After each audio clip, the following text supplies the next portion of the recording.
Hello, all my friends, family, dedicated listeners, and the billions upon billions of other people who have no real idea who I am. To Global in the Granite State podcast, a production of the World Affairs Council of New Hampshire.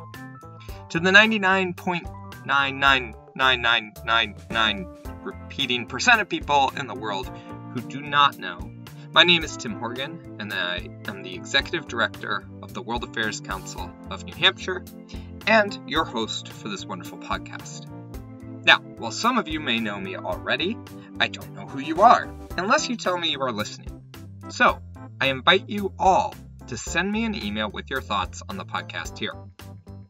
All criticism will be promptly ignored, while all praise will be greatly amplified throughout every tool at my disposal. Sounds like someone would make a great governmental leader here. All joking aside, I would really love to know more about who is listening so I can better tailor to your needs. Drop me a line at thorgan@wacnh.org or find me on the socials. As always, a huge thank you to our wonderful donors and supporters who make these programs possible. Without your support, I would actually have to admit to myself that I only do this because I love the sound of my own voice, which blatantly is untrue and unfounded. An extra special thank you to our series sponsor, McLean Middleton, for your ongoing support. McLean Middleton is one of New England's premier full-service law firms, with over 100 attorneys throughout offices in New Hampshire and Massachusetts. McLean Middleton's attorneys have been providing trusted legal services to businesses throughout the region for over 100 years. Learn more at mclean.com. Okay, as the dictator, fearless leader of this program, I demand we get started now.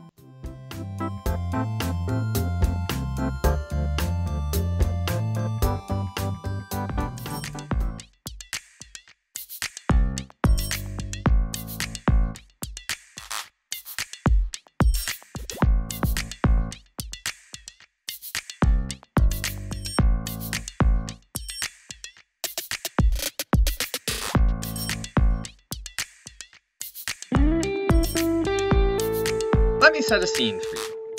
After the death of a prominent Chinese Communist Party leader, the temperature in the country started to boil over, focusing on inflation, lack of opportunity, and strict government controls of daily life. Starting with student protests and expanding to the wider community, these protests required extraordinary efforts by the CCP to bring things under control. The state of affairs could have accurately described the protests leading up to the 1989 Tiananmen Square massacre, but what I'm really talking about is the current protests in China against the zero-COVID lockdown policy. So, let's start with what exactly the zero-COVID policy is and why it has created such unrest across so many areas of the country. Well, they dealt with it by the zero-COVID approach, which they had the tools, they had the capability to be able to stop the spread. Well, initially, they do this in Wuhan by closing down everything. Just tell everybody, you're not moving. You're going to be isolated within your compounds in order to prevent the spread. And then all during this time, they were developing the COVID tests. They always had better production of masks because in Asia, including China, during the wintertime, they're always wearing masks. We tend to forget that this is a country that oftentimes many flu origins are coming from China and then they radiate out. So they've had experiences not just with flu, but also with things like SARS and so forth over the years. And so they're far more sensitive to communicable diseases. That is Dr. Chris Reardon, a professor at the University of New Hampshire, who has dedicated his studies to all things China. So, from the get-go, the Chinese Communist Party tells everyone just stay home and we'll get this figured out. Interestingly enough, it seems as if the government focuses a bit more on the command and control aspect of these lockdowns, rather than necessarily finding a way out of them. The system began as more cases popped up around China. They investigated what was the best way to control it, and by 2022, let's say January 22, let's take it up to 2 years and say to 2022, January, everybody in China, they've again jumped technology. So everybody right now has cell phones. Most people have cell phones. And if you wanted to go somewhere, you not only had to have your cell phone with you, but then you had a pass that was being broadcast from the central government that's based on a QR code. And so if you were fine, and if everybody in your building was fine and your area was fine, then the QR code would be green.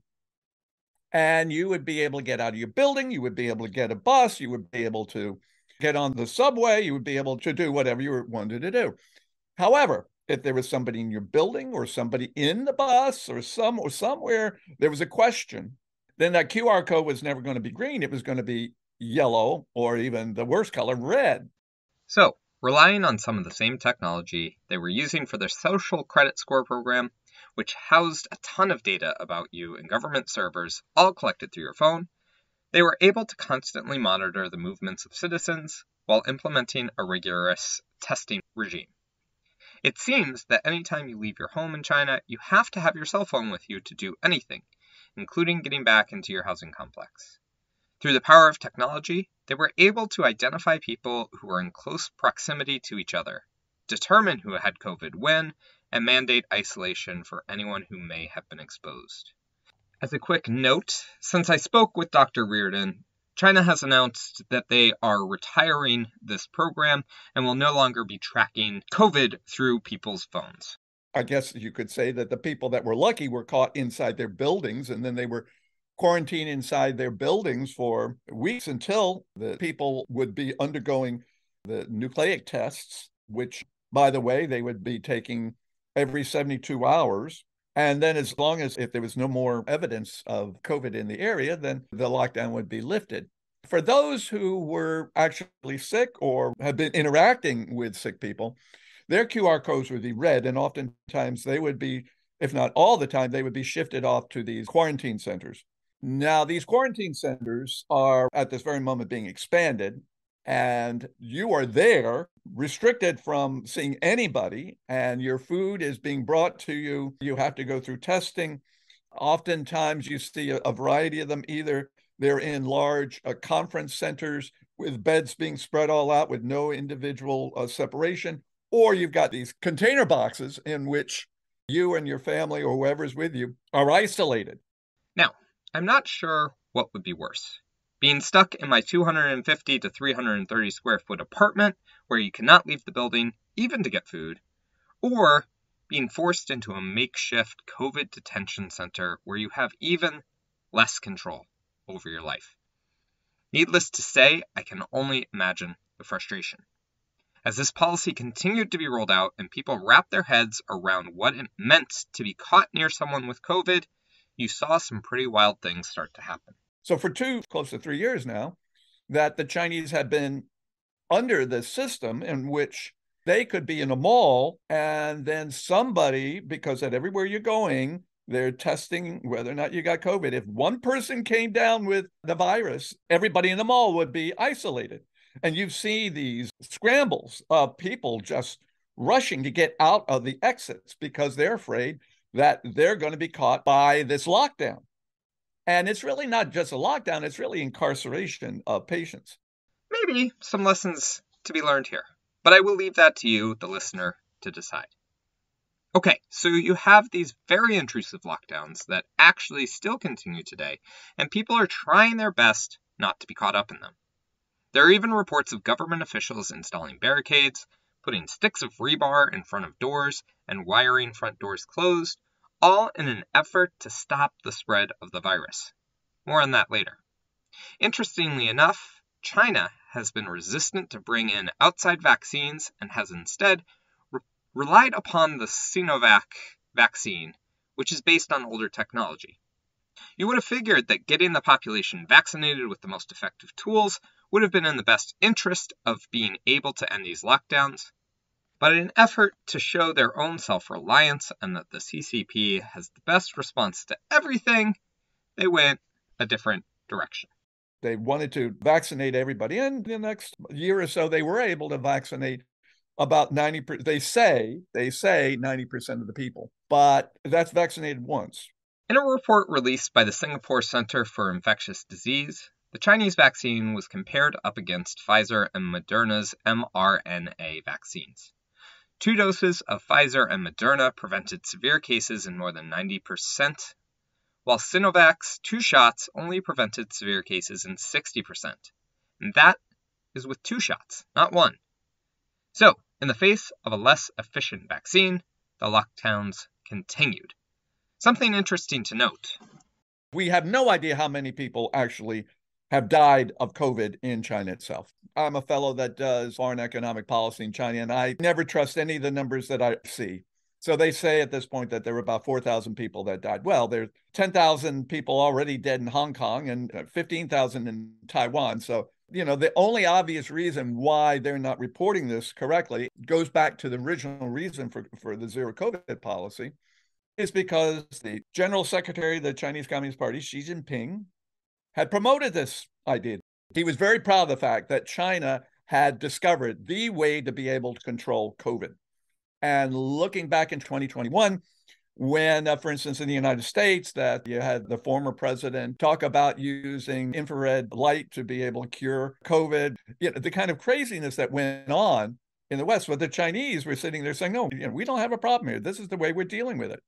And it was the China model, one in which that Xi Jinping and the Chinese Communist Party was promoting throughout the world to be able to show the rest of the world that, yes, not only does China have the best technology, the best techniques, but we have the political system. The Communist Party has been able to lead the people and be able to combat COVID without the hundreds of thousands, if not million people dying that you have in the United States. So it was, for Xi Jinping, this was not only a source of pride, zero COVID, but it was something to be able to demonstrate the importance of the Chinese Communist Party and of authoritarian leadership, and the ineffectiveness of democracies that couldn't get their act together and had so many people die. And this is something that is not just being promoted on the outside, but it's also been promoted within China, who believes that everybody on the outside world is dying because they do not have this zero COVID.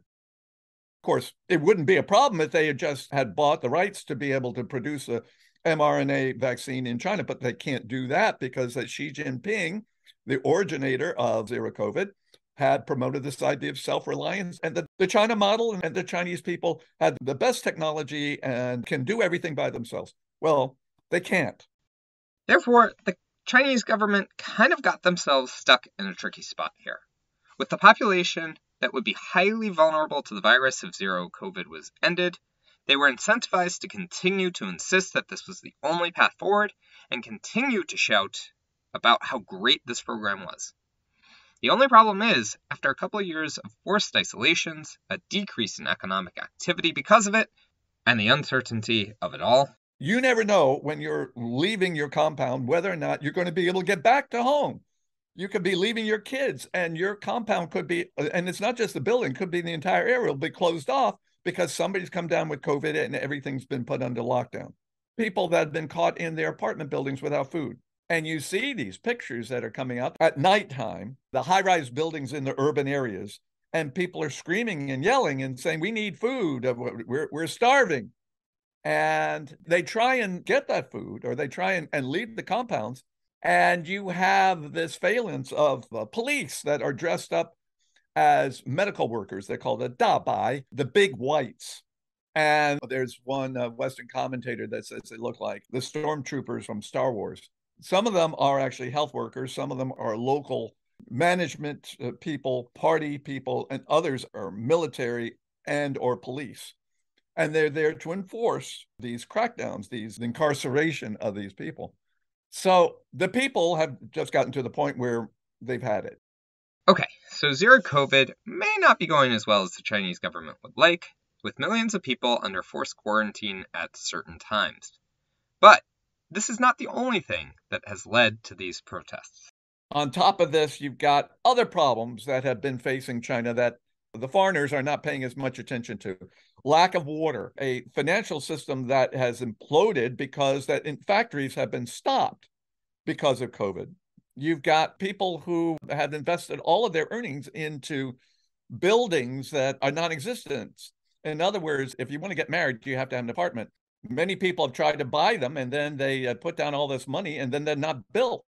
And this is one of many problems that the Chinese normal citizen, especially in the urban areas, are faced with. So food, water, living.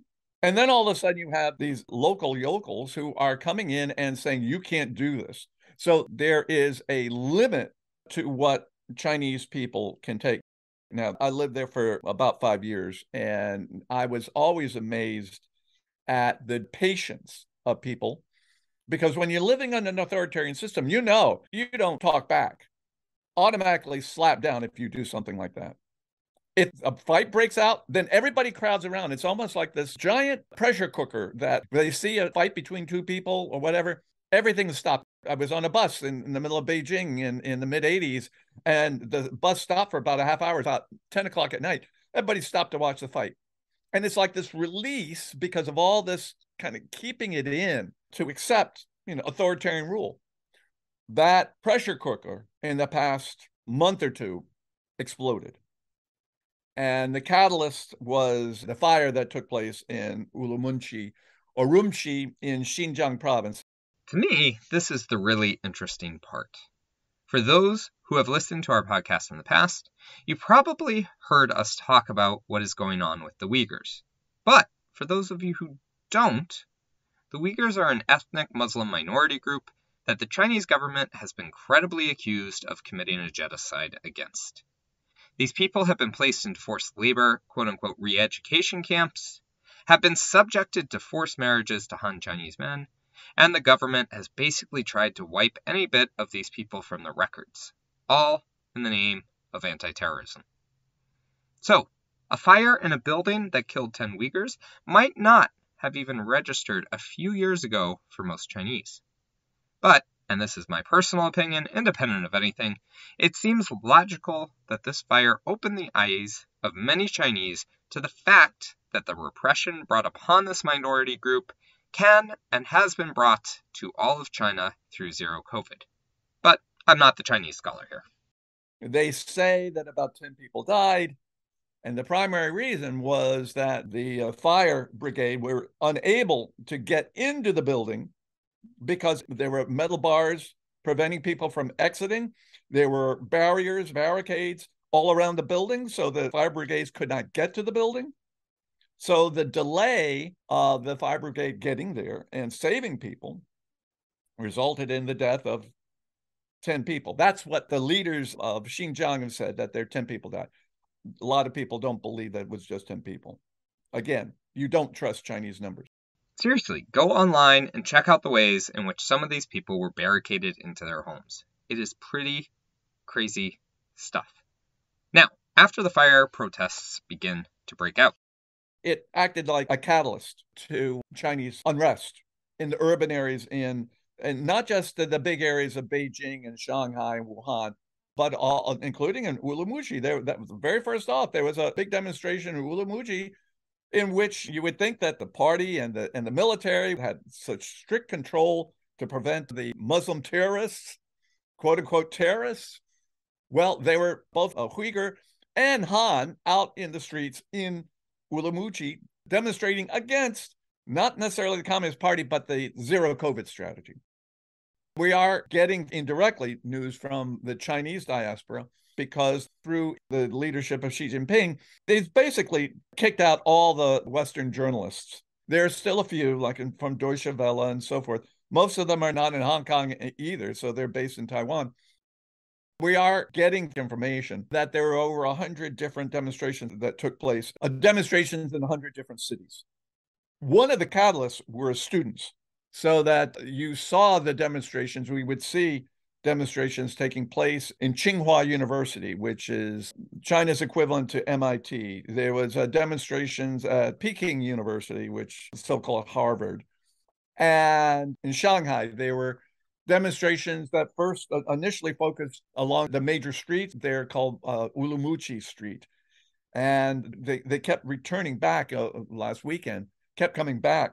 So at least for the first night or two, things were getting fairly raucous. And it was not just in these one or two places, but 100 plus places. And students were joining in. And just like back in June 4th, when the Tiananmen movement of 1989, that there was concern because of student involvement, but also because that you had workers becoming involved, so forth. These demonstrations initially had more of a student flavor to it, but then you could see in the audience, there were a lot of people that were participating because everybody's essentially been affected by these lockdowns as well. It is very hard to figure how many people participated in these protests, but these were bigger than the typical protests you see across China every year. There's certainly something different about them, and there was a trend growing within them to become more political. Interestingly enough, many people began holding up blank pieces of printer paper at these protests, which is not the first time the world has seen this. See Russia earlier this year, Hong Kong in 2020, and even Great Britain in April of 2022. Typically, it has become a symbol of protest against censorship, which is broad and wide-ranging in China, but also allows disparate groups to share a symbol and attach their own meaning to it, something important that is fueling these protests. In addition, many protests have adopted everyday items as symbols as a means to confuse AI censorship algorithms and hopefully slip some content through. However, the Chinese government has proven adept at dissipating these protests with a soft touch. These demonstrations have, not surprisingly, been quieted down. In the non-Chinese press, they're saying, well, the Chinese leadership has listened to the people and they're responding by their lifting the restrictions on COVID, but that's not what's really happening. What's been happening is that they've been restricting people gathering together. They would send out a red QR code to those people living in particular areas to prevent them from getting back together, because that there was a record of where the previous days when the demonstration was taking place, they were finding out where these people were living. So they just gave all of those people either red or yellow QR codes. So the Orwellian control 1984 is alive and well in Beijing right now. Not always working well, but it is still a way to control these things. There also have been, the euphemism is having tea. In other words, they invite people to the local police station to have discussions. They're not necessarily doing that. They're actually going to students and participants, many people demonstrating against the restrictions. And these are the local officials, the party officials, the police, and intimidating, if not arresting, beating up people, which is one of the reasons why you are not seeing these demonstrations taking place. This is the norm. This is something that is in the Chinese playbook. Now you go, wow, when you saw those demonstrations the other weekend and you're going, democracy is alive and well in China. Well, for those of us that follow China, we're kind of sitting there going, all right, we're looking at our watches and going, all right, that's step one. And that step one is when disturbances occur. You let them go. You prevent them from breaking out and further, but you allow them to let off steam. And so that's what happened in the past couple of days. Students, the people that were complaining, they were able to let off steam. They were holding up white pieces of paper. This is called the paper revolution or the A4 revolution. And then there is one time in which you're hearing some discussion about down with Xi Jinping, who is the Chinese Communist Party general secretary, or down with the Communist Party. I'm not quite sure how widespread that was, but that's the first step. The next step was to isolate them all, and they did this by using their QR codes. They did this by telling students, for instance, you're going to be going home a little bit earlier. We're going to pay for you to have free transport tickets to the train station or the bus station, and getting out early for Lunar New Year, which is coming up in January. Now, at the same time, the government is out there walking back the rhetoric on how bad COVID is, and that in this current form it is controllable without the strict lockdowns, allowing them to roll back zero COVID, not because of the protests, of course, but because of the science. It will be interesting to see where this heads, as there are two scenarios that might come out of this easing, if that easing even actually happens. So either they're not going to recognize that there's a problem and still deal with it, or what they're going to do is they're going to blow up the examples and say, look, With non-zero COVID, we've got more and more people doing this. We need to reimpose these things. So in other words, teach the people that zero COVID is good for them. Either way, Xi Jinping's primary concern is to be able to maintain control over the state, the party's control of the state, not just his control, but the party's control of the state. Because right now, l'état c'est moi, that he is the state. He is the party. So I'm assuming that he's going to do whatever he needs to do to preserve this. This is certainly a situation that is well worth watching. Not only does it provide insights into Chinese control over its population, it has begun to put questions into the minds of many about the level of control that the party maintains over this system of government. Will these protests peter out and disappear? Will a stronger government crackdown turn into another Tiananmen Square? Is lasting change possible in this country where one-party rule has become so embedded with one leader? Only time will tell. However, it is important that people be aware of what is going on in this country and the broader impacts it has for the world. Protests, lockdowns, repression, human rights abuses, all impose costs on the world and the global economy. The more that Chinese people express their anger at their government, the more likely it is that the government will look to direct that anger elsewhere. Could that be Taiwan or another neighbor? Could that be targeted towards the US itself? Again, time will tell.